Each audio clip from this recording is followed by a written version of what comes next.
The Kansas Speedway was buzzing with excitement as the AdventHealth 400 reached its climactic finale. Kyle Larson had been putting in an outstanding effort, but fate had other plans for him. The tension in the air grew thicker as Larson tried to make sense of what had happened.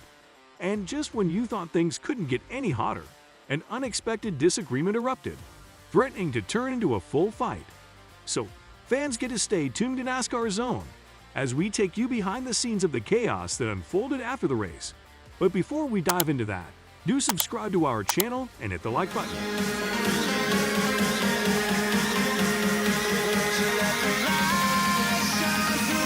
Kyle Larson was pushed into the wall at the end of the AdventHealth 400, and Denny Hamlin didn't mind at all.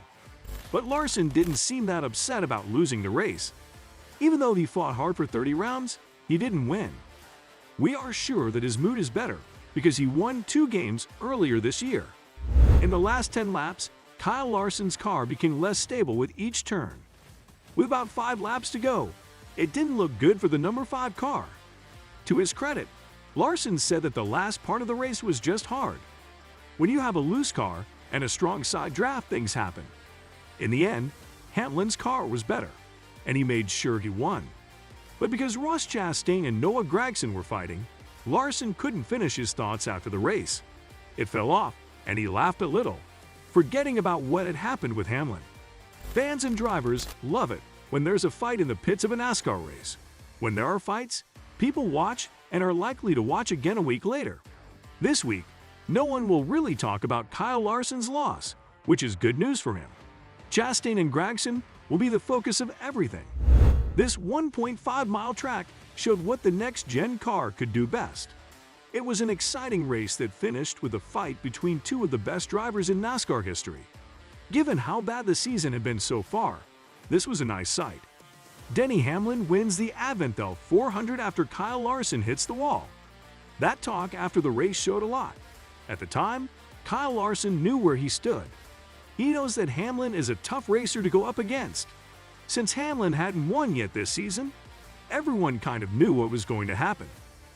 Larson said after the race, I was really loose. I was trying to do what I could to manage it. Just was really loose at that end, and he was a little bit better than me there at the end, but I haven't seen a replay either, but obviously he was side drafting really aggressively like he would, but he was like touching me, it felt like, and it just had me kind of out of control. So Kyle Larson and the 5 teams are moving on to the next race.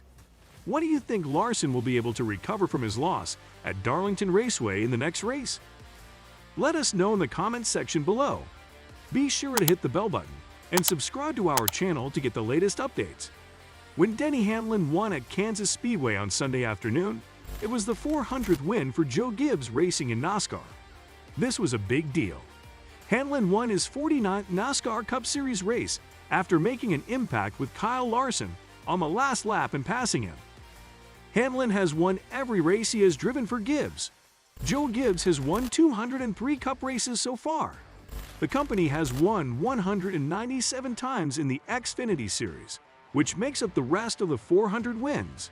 Joe Gibbs remarked, "Yeah, it's a thrill. You know, when we started with racing, our very first year in '91, we had 17 people and raced 1 car. And, you know, we just kept building and building and building. I didn't dream that it would be anything like where we are today. But I'm just thrilled for all of our people that helped build our race team. That's the people back in town. I appreciate, obviously, all of our sponsors. It meant so much to me today to be able to call Fred Smith and talk to him. As we know in our sport, the thing that's really different is our sponsor partners, and I call them partners. FedEx was the winning sponsor at the Kansas Speedway on Sunday. It was started by Fred Smith. FedEx has worked with Gibbs for a long time and has been with Hamlin since he started racing with JGR in the Cup Series in late 2005.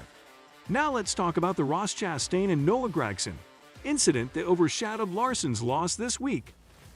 After the race at Kansas was over, Ross Chastain hit Noah Gragson in the face on the pit road. Ross Chastain has a reputation for being too aggressive in the car and too sorry outside of it. That all changed when Noah Gragson approached him on pit road after the race and he hit him. They bumped into each other early in the race, and it was clear that they didn't agree on which driver was at fault. Gragson grabbed Chastain and started pushing him. Chastain hit Gragson in the head with a punch to get back at him. NASCAR officials quickly separated the two, but Chastain landed the first blow.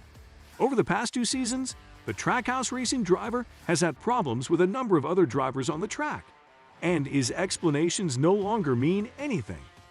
After ruining Brennan Poole last weekend, Chastain said that Chastain needs his butt whooped, and that Gragson was ready to do the job this afternoon.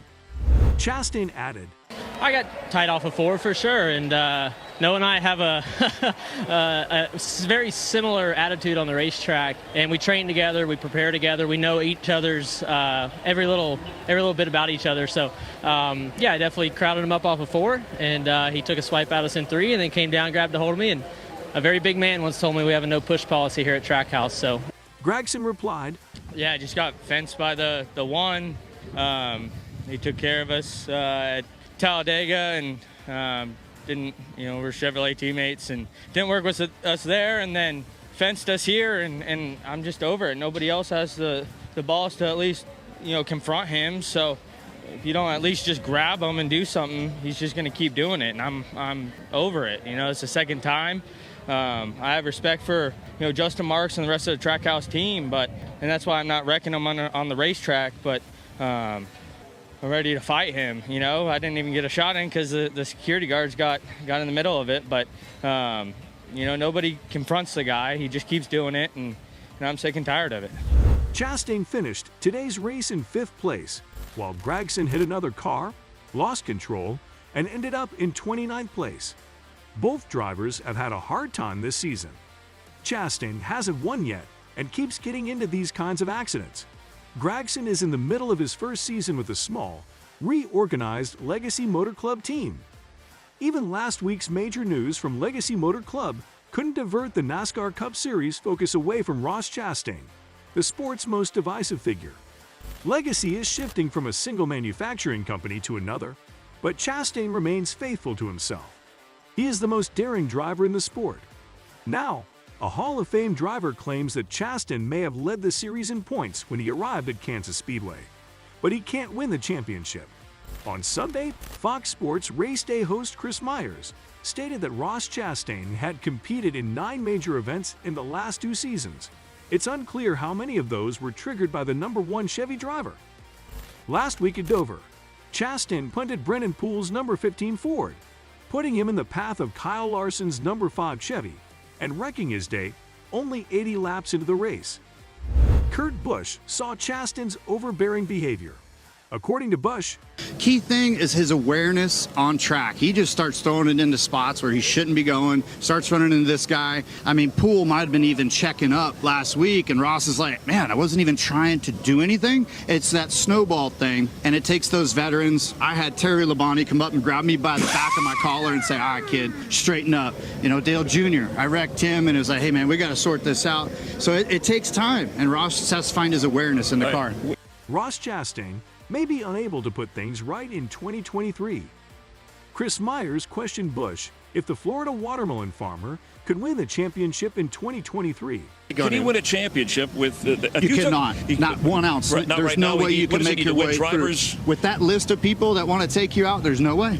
You have to be on good terms if you want to make a run through these playoffs. Is he the bad boy of NASCAR? Is he now the most polarizing driver? Well, on the racetrack he is. Yeah, I want to see it off the racetrack. Off the racetrack, he's like, oh, man, I didn't mean to do it. I think most fans would love what he's doing. Most drivers, not so much. Have the confidence. He's a points leader right now. Yeah, I mean, everybody's got to remember, he's a points leader right now. He was second for the championship last year. He was that close. He's an aggressive driver. We counted this year, last year, 9 different incidents, okay? So the apologies are running thin. The next race in the Cup Series will be on May 14 at 3 p.m. ET at Darlington Raceway. So that is for today. Hope you enjoyed it. Tell us in the comments what you think about the video. And don't forget to subscribe to our channel to see more of our videos on NASCAR updates. Look forward to seeing you in the next video.